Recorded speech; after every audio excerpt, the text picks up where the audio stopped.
भगवान भी पीछे ही इस समय, यहां विपत्ति में भगवान पीछे हैं, क्योंकि भगवान तो कर्म के फल दाता हैं। चाहे वो जितनी मदद करते हैं भगवान, पर कर्म का फल बिना दिए नहीं मानते किसी को। राजा ने त्रुटि कर दी, गलती कर दी, तो कर्म तो गड़ गया, कर्म तो हो गया, और कर्म हो गया तो फल भी हो गया, फल हो गया तो भोगना पड़ेगा, परमात्मा को देना ही पड़ेगा। चाहे जितना भी भक्त है परमात्मा के, परीक्षित उसका परिवार, पर कर्म का विनाश नहीं होता। कर्म का विनाश कब होता है? तावते भुक्तम फलम, कर्म के फल का भोग हो जाए तो उसका नाश हो जाता है। अगर कर्म के फल का भोग नहीं हुआ तो उसका नाश नहीं होता है। बाकी जितने फल हैं समाज में पेड़ पौधों के, इनका नाश तो स्वतः ही हो जाता है। इनको भोग लो तो हो जाएगा, नहीं भोग लो तो भी हो जाएगा। पर कर्म फल का नाश, अगर फल सुरक्षित है, उसे नहीं भोगा है, तो उसका नाश नहीं होगा। कृतम जन्मस्य प्रतेन भूतम जन्मम पूर्वांतरे कर्मः कर्मम जन्मांतरे भावेश।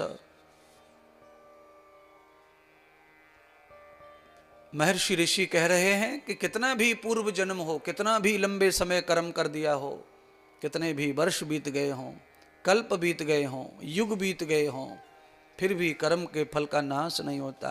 क्यों नहीं होता? क्योंकि अविनाशी परमात्मा के हाथ में जो चला जाता है वह भी अविनाशी हो जाता है। परमात्मा अपने हाथ से जब फल जीव को देता है तब उस फल का नाश हो जाता है।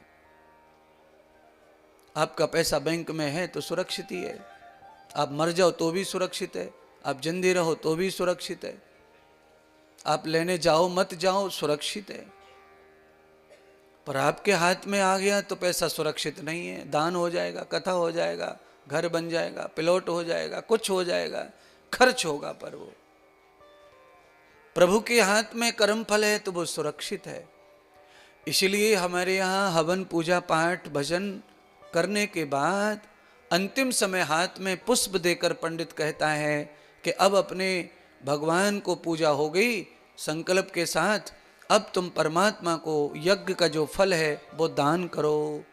तो फिर हम सब लोग पूजा के बाद हाथ जोड़ के परमात्मा को दंडवती प्रणाम करते हैं और अपने किए हुए पूजा पाठ के कर्म को भी परमात्मा को ही सौंप देते हैं, जिससे उसका भी समर्थन हो जाए, वो भी साक्षी हो जाए, अविनाशी हो जाए, और आपत्ति आने पर परमात्मा उसे हमें देकर हमें सुरक्षित करे। यस्यम फलम भुक्तानाम तदम यज्ञ कर्मसु। कितने भी यक्षण्य यज्ञ करो, अश्वमेघ यज्ञ करो, राजसु यज्ञ करो,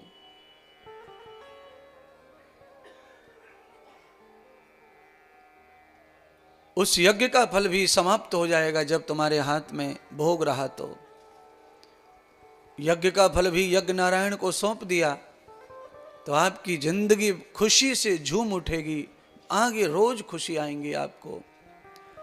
आप अपने घर में बच्चों को थोड़ा पैसा दे के देखो, सुबह 8-10 साल का बच्चा कोई स्कूल जाता हो, उसको थोड़ा पैसा दे दो सवेरे, आप देख लो शाम तक कितना पैसा कम हो जाता है उसकी जेब में। अगर उसके पास पैसा है तो स्कूल में जाएगा, तो बाहर आएगा, जाएगा, लंच होगा, चूरन चटनी जो भी है वो खाएगा, मानेगा नहीं, लौटेगा तो कुछ पैसे कम ही पाएंगे जेब में। क्यों? क्योंकि बालक तो जीव है, तृष्णा से भरा हुआ है, इच्छाओं से भरा हुआ है, खाने पीने का लालच, इच्छाएं अनेक हैं उसकी। सामने कुछ मन जैसा दिख जाता है, पैसा पास में होता है तो खा लेता है, खर्च कर लेता है।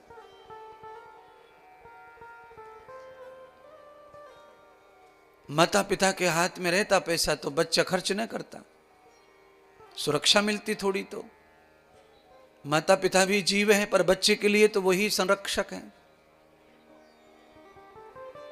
इसलिए यावतम तद फलश्रुतिम, अपने कर्म का फल परमात्मा को ही नित्य सौंपना चाहिए। हे प्रभु, मैंने जो भी अच्छा बुरा किया सब आपको समर्पित है, आप स्वीकार कीजिए। मैं तो नादान, अज्ञान, अबोध हूं, मैं तो किसी भी प्रकार का फल या जिम्मेदारी निभाने में असमर्थ हूं। आपकी छाया से ही मेरा जीवन चलता है। इतना समर्पण तो सबको कहना चाहिए। अमीर से अमीर आदमी को भी भगवान के सामने गरीब भाव से गरीब नवाज करनी चाहिए, प्रार्थना करनी चाहिए। आप बड़े हैं तो बड़े रहो, पर भगवान की प्रार्थना में जो जितना दीन हो जाएगा उतना पा जाएगा। परमात्मा की आरती में, पूजा में, भजन में जो जितना दीन हो जाएगा उतना पाएगा। और जो भजन में, पूजा, आरती में जो जितना अपने आप को समझ के बैठा है वो उतना ही कम पाएगा। क्यों? सामने से तो अतुलनीय मिल रहा है, बिना तोले। बांटने वाला जब बांट रहा है तो भरपूर भंडारा खुला रहता है उसका। अब लेने वाले के हाथ में कम है तो देने वाला क्या करे।